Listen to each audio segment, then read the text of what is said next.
se bombe le torse un peu. Les Bleus sont passés premiers au classement FIFA. Et ça, c'est pas un poisson d'avril. La France est passée en tête du classement FIFA. 2 victoires lors de cette trêve internationale. Et puis, il y a le match nul de l'Espagne contre l'Égypte qui permet aux Bleus donc de chipper cette première place honorifique aux Espagnols. La question est très sobre. Les Bleus sont-ils les meilleurs du monde? À cette question, 2 chroniqueurs ne sont pas d'accord. Ça va friter. Jingle. Comment? Qu'est-ce que j'apprends? Dominique, vous suivez les Bleus? Et vous dites non? Non. Hein? Non, Dominique.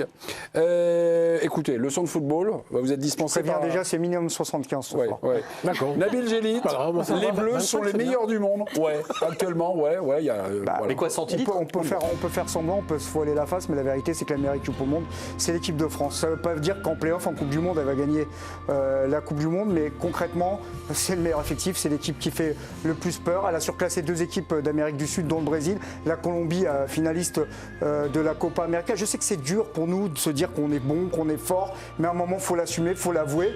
C'est l'équipe de France actuellement. Franchement, personne ne veut la jouer, tout le monde en dit du bien. Donc moi, j'invente rien. Je dis ce qui est vrai, ce qui est factuel, c'est la vérité. C'était la France qui fait peur. Maintenant, la France a peur. Oui, c'est un regard un peu ethnocentré et un regard un peu sur l'instant après une séquence où il y a 2 matchs superbes et bien gagnés. Après, on aurait dit, est-ce que c'est l'équipe la plus complète? J'aurais déjà dit oui. Alors évidemment que l'équipe de France, c'est une des meilleures au monde, mais c'est peut-être la plus complète parce qu'elle a une attaque de feu, le gardien est génial, le milieu est très bon, la défense est bien. Upamecano, malgré son rouge, c'est un super défenseur, mais je trouve que c'est faire fi de l'Argentine, que personne ne regarde. C'est faire fi de l'Espagne, qui je crois a été championne d'Europe. C'est faire fi de la Ligue des Nations remportée par le Portugal. Donc arrêtons un petit peu.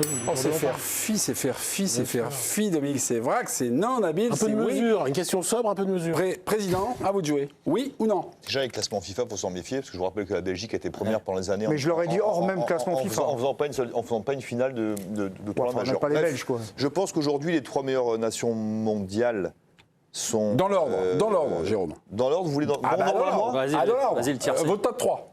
En ce moment? Top 3. Espagne, France, Argentine. Ah, Espagne, donc France deuxième. Espagne, moi, j'aurais France, pas dit ça, quoi. Ouais. Mais c'est interchangeable. Voilà. Nicolas. C'est là ma vision. Et donc, point pour Dominique Sévrac, donc. Bah oui, point pour Dominique Sévrac. Non, mais ils font Nicolas et Pierre. La France, alors c'est vrai que tu as raison, Dom, c'est à l'instant T, mais ils font flipper tout le monde. Vous avez vu la séquence, là, la conf de presse de Scaloni, le sélectionneur de l'Argentine? On l'a.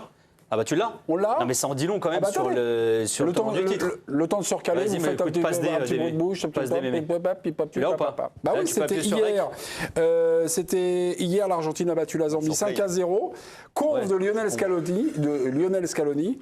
Et cette conf va être perturbée. C'est tellement perturbé, je crois qu'on n'a pas l'élément. On l'a l'élément ou pas? Elle est très perturbée. Merci beaucoup. Ah, vous l'avez pas. Je suis désolé. Non, je pensais qu'on l'avait. Pardon. En gros, un supporter entre en pleine conf de presse et il dit à Scaloni attention à l'équipe de France, il faut les battre parce qu'ils sont vraiment super forts. Enfin, il y a quand même un supporter rentre en conférence de presse. Préparez-vous. Il a un maillot et tout, tu sais, de l'Argentine et il dit préparez-vous, soyez prêts. Les Français ils sont chauds bouillants. Bon, il y a la rivalité certes qui existe. Ah oui. Mais ça dénote quand même de ce que les Français dégagent. Ça veut dire que tu as une cible en fait. Si les Bleus ont une cible dans le dos ou sur oui, sur mais le certainement. front. Non, mais il y a un truc qui est clair. C'est ça qui a changé en fait avec ces matchs. Tu connais mon amour pour le. Si tu me dis que l'Argentine est moins forte ou que. Moi je trouve qu'ils sont moins forts et moins complets. Ils sont vieillissants bien sûr. Tu as une génération de l'équipe de France qui arrive là. Deschamps a des problèmes de riches que n'a pas Scaloni, même s'il a une très belle équipe. L'Espagne que tu n'as pas battu en demi-finale. Moi l'Espagne, moi je te parle de l'Argentine. Quand ils nous battent l'Espagne. Ils sont au top. En Ligue des Nations et je parle à l'Euro là, parce que tu parlais de l'Euro. Quand ils nous battent, ils sont au top. Ouais. Et nous, on est moyens sur tout le tournoi. Ah oui. Et même en finale, si Mbappé marque sur la fin, on revient. C'est pour te dire que même quand on est moyen et les autres ils sont très bons, ils n'ont pas une marge de fou. En termes de jeu, il n'y a aucune équipe aujourd'hui. Ouais, en demi, ouais. En termes de jeu, il n'y a aucune équipe aujourd'hui qui rivalise avec l'Espagne. Aucune. Mais là, tu as vu la France en match amical. En termes de logiciel de jeu. Non, mais en termes d'individualité, si tu veux, la France, ils ont un effectif de dingue. Maignan est meilleur que le gardien espagnol. Tu vois le hockey sur glace ou pas? Tu regardes des fois le hockey sur glace? Je suis même pas sûr de ça.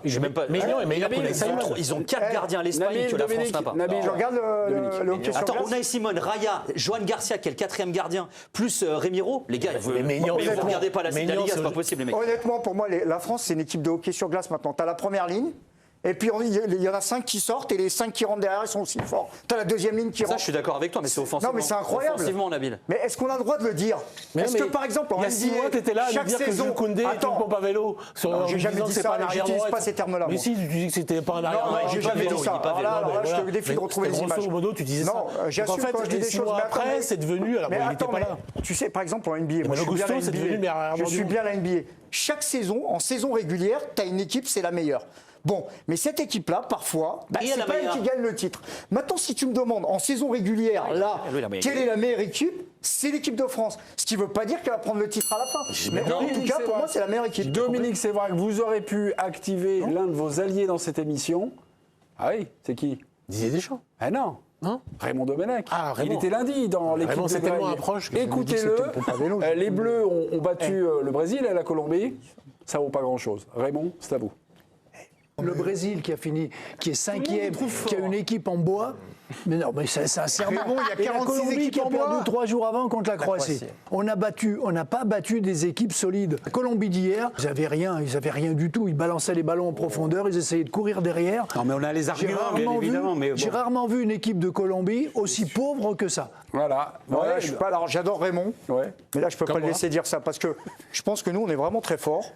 Et effectivement, on peut avoir 2 équipes. La France, c'est comme le Brésil à une Raymond, époque. pour lui, ça veut rien dire. Et la Colombie, pour moi, c'est une bonne équipe. Alors, elle a été dépassée par la France. Je l'ai vu à la Copa América la dernière fois en finale contre l'Argentine, une équipe qu'on connaît bien. Mais là, c'est des amicaux.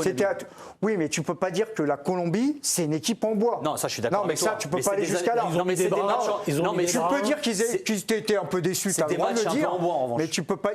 Mais moi, je suis pas d'accord avec ça. Bah, si Nabil, il n'y a pas Mais non, on d'enjeu, peut pas dire que c'est des matchs en bois parce que moi j'ai vu des amicaux, il y a des équipes qui mettent de l'intensité, il y a de la rivalité, donc je peux pas aller jusqu'à là. Pierre Clément, vous nous dites quoi? Vous nous dites oui ou vous nous dites non? Actuellement, on est les meilleurs. Alors, j'ai dit oui. Pas mais j'ai l'impression qu'il y a un mais. Pourtant, tu as dit que Jules Koundé, c'était une pompe à vélo. Il y a différentes façons. N'importe quoi. Il y a différentes façons d'être bon. Il y a celui qui va être bon dans la durée, qui va être stable et qui va être convaincant sur la durée, c'est l'Espagne. Ouais, voilà. Ça fait 2 ans qu'ils n'ont pas perdu. Ils ont un jeu ultra léché, hyper homogène. Voilà, c'est les meilleurs. Ouais, bah alors maintenant, l'autre définition du bon. Mais une bonne défense, un bon gardien. point fort de l'équipe de France, c'est l'imprévisibilité. Parce que honnêtement, c'est hyper dur de prévoir ce qu'ils vont sortir sur un match. Surtout que là, maintenant qu'ils se sont réveillés, que Didier Deschamps leur a laissé un peu de champ à ses attaquants et qu'il leur a dit « Allez-y, permutez, faites-vous plaisir, faites ce que vous sentez, etc. » Franchement, ça devient hyper difficile à gérer pour l'adversaire. Illisible. Hyper difficile à lire et tu peux pas vraiment deviner avec quel équilibre ils vont arriver. Est-ce qu'ils vont vraiment se projeter vers l'avant à ce point-là? Est-ce qu'ils vont au contraire resserrer un peu en défense et tout? Donc c'est là où je trouve qu'on a un vrai truc à jouer et je pense que ça peut faire peur effectivement aux équipes d'en face parce qu'en fait on est ingérable sur le terrain. Et pourquoi on est premier? Attendez, mais revenons un peu au truc. Pourquoi on est premier du classement FIFA? On a un point de plus sur 1700 Je pose la question, pourquoi on est premier? Parce qu'on est les meilleurs. Parce que ça répond à une tendance sourde. 2016, finaliste de l'Euro. 2018, champion du monde. 2022, finale de la Coupe du Monde. Quelle autre équipe nationale? Et la Belgique s'est reposée sur quoi? Mais Nabil. Non mais attendez, quelle autre équipe nationale se retrouve comme ça en finale ou au pire dans le dernier carré? Tu sais pourquoi l'Argentine est aussi haut au classement? Parce que l'Espagne a fait nul. Non mais ça veut quand même dire quelque chose. Tu sais pourquoi l'Argentine est aussi haut au classement? Il y a un très bon article qui a été fait il n'y a pas longtemps. Tu la Zambie qui est pas parce qu'ils jouent des matchs amicaux contre des petites équipes pour être bien classés. J'ai une très bonne anecdote sur la Zambie si vous voulez en parler. Non mais pour être justement haut au classement FIFA. Et tu as raison Jérôme, la Belgique ils ont été numéro 1. Mais moi là où je te rejoins, là où je te rejoins, là j'ai donné des trucs. Là sur les matchs qu'on a vus et avec le potentiel qu'ils ont, et au-delà du potentiel, c'est qu'on a vu du jeu, ce qu'on n'a pas toujours vu avec Didier Deschamps, il a un matos de ouf. Moi en vrai, si tu me dis, pour moi ça se joue entre la France et l'Espagne, mais il y a une grosse diff entre les deux. La France est beaucoup plus impressionnante. Parce que, et c'est d'ailleurs tout le paradoxe, c'est la merveille de cette Espagne. L'Espagne, ils n'ont pas de, à part Yamal, il n'y a pas de star dans des gros clubs. Il y a Pedri quoi. Non mais c'est surtout Yamal la star. Oui. La France, t'as que des mecs qui sont titulaires dans des gros clubs européens. Surtout ils défendent comme Barcelone, ils décident très très mal. Ouais. Bah ça, après, ça défend très très mal. Pas sur un match. Moi je préfère avoir Upamecano, Konaté ou Saliba et Maignan. Vous êtes en train de rejoindre Nabil, qu'est-ce que vous faites là? Parce que je vous ai dit, il a aucune colonne vertébrale. Je vous ai dit que l'Argentine, l'Espagne et le Portugal pouvaient être il a aucune colonne vertébrale. Il faut faire fi. Mais non, j'ai dit que c'était les 4 meilleurs. Mais c'est interchangeable, ça joue à 1 mm quoi. Oui, mais pour vous, il y a la ligne droite de Longchamp. Ce soir, peut-être qu'on pourra changer de main. vous nous connaissez. Bien sûr. On est assez Baisse, manis. Nabil. Ouais, je suis baisse, ouais. Nabilou Bah ouais, là, Nabilou, ouais. vous faiblissez. Baisse un petit peu. Ouais, là, je suis pas.